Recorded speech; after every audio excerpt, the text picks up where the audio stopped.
Hello everyone and welcome back to another video game review with the best boys Getselious and Sithscott. Hello. And this time around we'll be reviewing the latest game done by the boys at Zeboyd Digital Entertainment, aka, well at least I fully know them as Zeboyd Games. This way the madness lies. Before we get into this game, if you haven't already, check out the gameplay video we have. You really enjoy. I hope you guys enjoy it as well. And be sure to subscribe to the channel, hit the bell so we notified us go live, and follow us on our social media below so you're updated with all the cool stuff we're doing on that. So enough out the way, let's get into it. So yeah, this way the madness lies is an RPG game. Oh my god, Zeboyd Games making another RPG. And by the way, when I say Zeboyd Games, I'm also referring to Zeboyd Entertainment. They made games under both labels. I still call them by their former title. It's a new thing. They changed their name. Things are changing this world, you know. I can't believe they changed their name without letting you know, or I even feel have any input. and I feel so betrayed. They just like they took my money and like we don't need you anymore. Getselious. It's Zeboyd Digital now. No, I feel so used. No. But unironically though, this game has a lot of things going for it, and I think it's a really good RPG for another one in their catalog of RPGs that they have essentially worked on. They're just bangers in my opinion. So before we get to more details about it, let's talk about the first thing in the game you'll notice. Let's talk about the graphics and aesthetics. So graphically, this is pixel art. It's done pretty well. If you've seen their two most recent games, Cthulhu, Cthulhu Saves Christmas, and Cosmic Star Heroine, you'll notice that the graphics are pretty similar to that, but they look pretty good. Yeah, they look really optimized too, like and refined with how it. I actually noticed because I've been playing Cosmic Star Heroine to get my mindset into this, and I think the art is actually a lot more optimized for how the style is for this, which is actually really cool because I really like Star Heroine, but Yeah, this one is just like fantastic. It's such a big upgrade. yeah, 100%. And it's definitely even more than Cthulhu Saves Christmas. And this game has a lot of cool graphical things it does. They have, similar to Cosmic Star Heroine, there is cutscenes in the game. The game has animated cutscenes. They actually have voice acting for the characters when they do attacks. That's really kind of cool. That helps the aesthetic. And the aesthetic of the game, it's like a crossbreed between magical, shoujo girls and Shakespeare. And they actually get the Shakespearean part really down pat right. They really do. Plus, they have some. I think one of my favorite features in this is the Zeboyd translator of Yeah, it really helps you understand where all of the text is just fantastic. yeah, it helps you understand the true Shakespearean and experience. That really helps out with that. Another thing I like about the aesthetics of the game is that all the battles are done in a very linear path, in a linear way, where it's similar to it looks like if you ever played it before the Shining Force games, where you see the character and the motif, and it's really good looking. It puts the emphasis, and when the enemy attacks you or attacks your character, or particularly does an AoE attack, you get to see a cutscene where the attack hits all the enemies at once, and the girls like try to block the attack. It looks really good. Yeah, I really enjoyed that too. Yeah. So with that out the way, I have to give. I feel like I give the graphics and the aesthetics looks just a five. It does it right. You got the magical elements done perfectly. You got the Shakespearean done right with the elements of comedy. So just it works out pretty well. Yeah, I agree. Five, Yeah. five for the graphics aesthetics. This really down. Let's really like makes it down pat. Yeah. So we're gonna talk about the next thing, which would be the audio and the sound effects. So as I mentioned before, there is some voice acting in the game, but it's a bit limited just for the characters when they say the attack, like rock on, wind power. It's unique. It's good to go. There's also a kick-ass intro music, like a theme song into the beginning of the game. You'll hear and hear throughout the game. That's really good. But if you talk about the other audio effects of the game, the music overall is really just solid. It really fits everything of the game. I think the music is also very easy. Yeah, it fits the mood. It enhances the comedy elements and things going on. The game does a really good job of, like, if you have never played a Z-board game, and you definitely, the music is always solid there. If you have played a Z-board game, you'll notice a couple of things here and there. But I think that overall, the music and the sound of the game really helps. The sound effects of the attacks are really good in the game. Um, you hit and it go whoosh whoosh. It gets that whole power fantastic. I gotta give it the audience sound effect of 5. The only thing the only makes me sad. I wish the game had full fledged voice acting, but I don't think you could pay someone to read Yeah. Shakespearean. Yeah, I mean, for the price point of this game, was it 9.99? Yeah, I think it doesn't really need the voice acting, but I do think that yes, I would love to have more voice acting. Overall, yes, 5 out of 5. yeah. So we're gonna get to the meat and potatoes of the whole thing. Since it's the RPG, let's talk about the gameplay.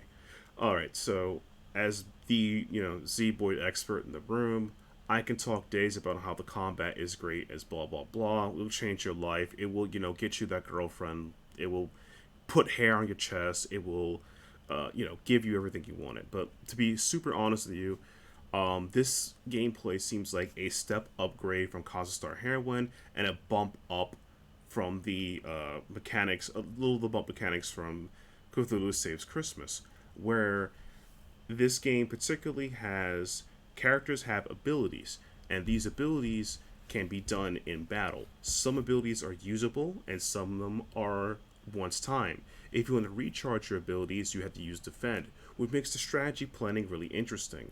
So there's that. There's also items, which, much like the Z board games, items can be used one time. There's no rechargeable. Now, with all the characters gained with specific roles and things they can do, when they level up, they learn various abilities. And you only have a certain amount of slots, which I believe is 7, because you have to have a recharge. So you have 7 abilities, you learn multiple abilities in the game. You can actually try to build your team that you're using, or your favorite girl, which should be Miranda, obviously. We stand Miranda in his house. Yes. Miranda and Rosalind, really, because Rosalind is, well, she's right about things, but she's also evil. But Rosalind, yeah. She definitely has that evil vibe. Yeah. But on a very serious note, though, you can build your characters in a way you would want them to do things consistently. Here's a combo in the game that I could talk a little bit about. Scott, Beatrice, like her abilities that she wants to hit Darkbane, which she does a lot of damage to enemies that are poisoned. Yes. And Miranda has an effects where she literally hits you with RNG. She's just chaos incarnate. It So is honestly great. yeah, so with her abilities hitting random status effects or boosting your already strong status effects, if you hit enough statuses and then you get Miranda into hyper, I'll talk about hyper later. You get a big wombo combo that just mops the floor for anybody. Just don't even think about it. With Beatrice. So I just said hyper. What is hyper? So hyper is a mechanic that you may have seen in Star Heroine when you haven't played it already, or in Cthulhu Saves Christmas. I'll get more into that. Hyper is when each character has a little block as you see at the bottom of their screen. Each of them can be like between 1, 2, 3, 4, or 5. It's a set amount. The moment you activate hyper, your abilities get stronger, and for certain characters, they change their properties to whatever. You usually want to try to plan around doing your big burst turns or your big strategy wombo combo thing you're doing right around when you hit hyper. So you actually may not want to use, as I said before, in this case, uh, Beatrice's Darkbane ability right the turn before she's hyper. You might want to just hit defend or use another ability, and then the moment she's hyper, you get that massive damage, and it just really just wipes the floor with the enemies. So that just feels really good and satisfying.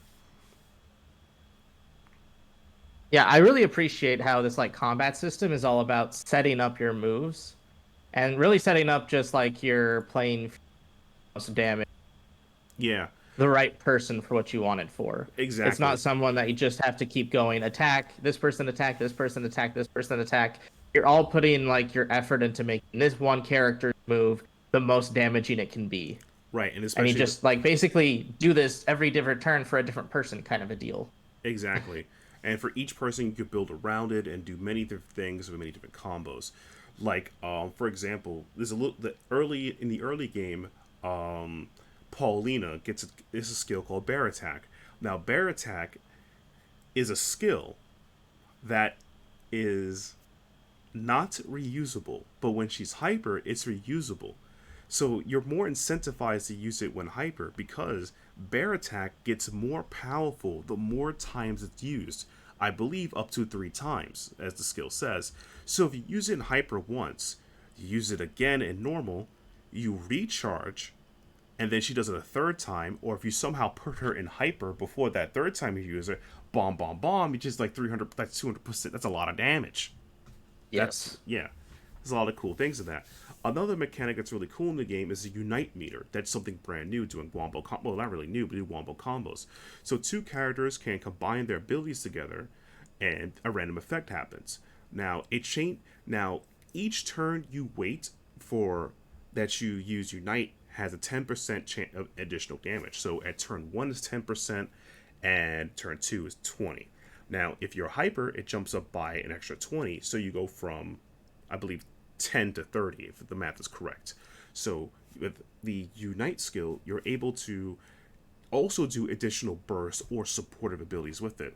So essentially say there's a lot of strategio in this game, and if you don't like strategio, there's difficulty settings that can make the game difficult or hard any way you want to play this game. It is definitely the RPG I recommend for those who are willing to master or those who just want to chill ride.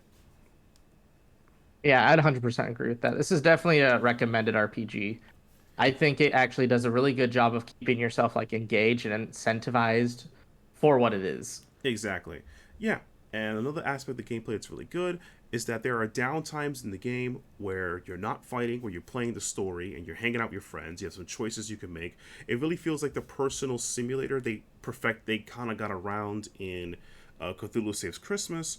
In Cthulhu Saves Christmas, there is a social meter where you can hang out with your other party members in the game and you get strong abilities in it. This time around, you just do it. It's part of the gameplay. It's naturally there. So it kind of gives like a Persona vibe and a Magical Schoolgirl vibe and a Dungeon Crawler vibe with it. It does it pretty well, and I think it's really good. And I really do love the Shiny Force battle elements from that I've seen from there because there's a lot of references in this thing I see with it. So for me, the gameplay is just a god dang 5. There's no way to get around it.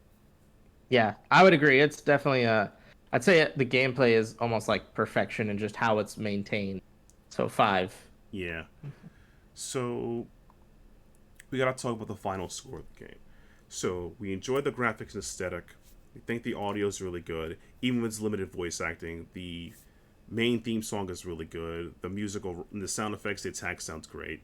The gameplay is diverse, has many multiple strategies. There's multiple difficulty modes you could play the game in, so you don't ever feel like if you ever want to go hard mode, you go easy mode, you can adjust anytime. It's great. I guess we have to give this game a 1, right? Maybe we can be a little lenient, maybe like a 1.2. Yeah, 1.2. And then talk about how this game just was a terrible experience across the board, and then people will understand how we're great game reviewers. Of course, we're giving this game a 5, guys. Come on, Yes. 5. Why is this game good? Honestly, I think this is the crowning achievement of Zeboyd Games, what they've done so far. They've always been a game company will like their games. They improve upon everything they build upon, starting from their Breath of Death to Cthulhu Saves the World to the Penny Arcade games to Cosmic Star Heroine to this to Cthulhu Saves Christmas. It seems like they're moving forward and forward and forward, and each iteration they've done has gotten better. Like from now they can add animated cutscenes, we have transformations. They definitely, the only thing I would say that makes me feel a bit, I would take a little slight thing, is that I wish I could walk around the school to explore, but the cutscenes do that automatically for me, as well as because the cutscenes in the game are set in this very cool like widescreen effect, as I described from the battle scenes with Shining Force. It really feels like I'm watching a play or something is unraveling. They even use the little curtain effects to change cutscenes. I think it's really cool too. Yeah, I really appreciate that. They went all in and all ham on just the whole life as a stage kind of idea. Yes, yes, and and I think, and the only thing is too, much like Persona, there'll be really hard questions, so you better know the answers to them. Yes. Yeah, so Don't Google. don't Google. Yeah, you better be smart. No cheating. But honestly, though, this is an RPG I would recommend to people who are Zeboyd fans like myself and new RPG people, and it's a easily gateway to get into their other games or gateway just get in this game. It's $10. It's not even like a backbreaker for this much content, you know? Yeah, 100%. You're not wasting $70 on a game you may or may not like. Yeah, exactly. And the thing about it too is that there's a lot more depth into the game as well. I forgot to mention this is that as we talked about the ability system, there's the trait system too, which is something they've never done before. Because usually in Z-board games, there's an equipment system.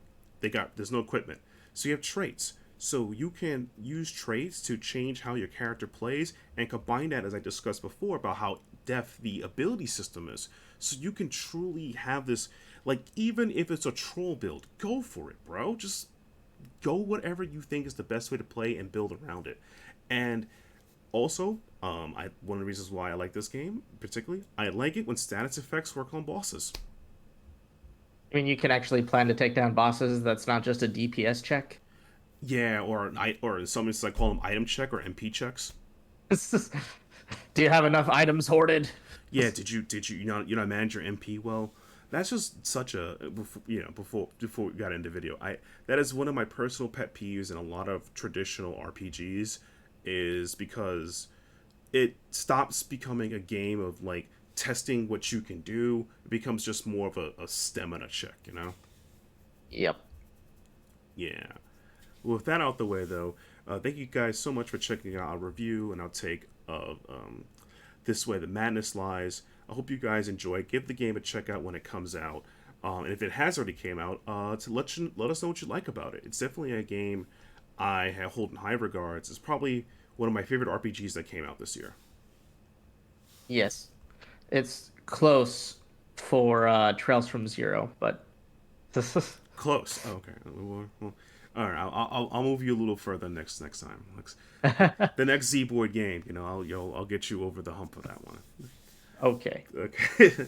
But honestly, though, thank you everyone for checking out the video. If you guys haven't already, be sure to subscribe to the channel, hit the bell as well, and be sure to follow myself, Getselious and Sithscott, in the link trees linked below. And we'll see you guys in the next one.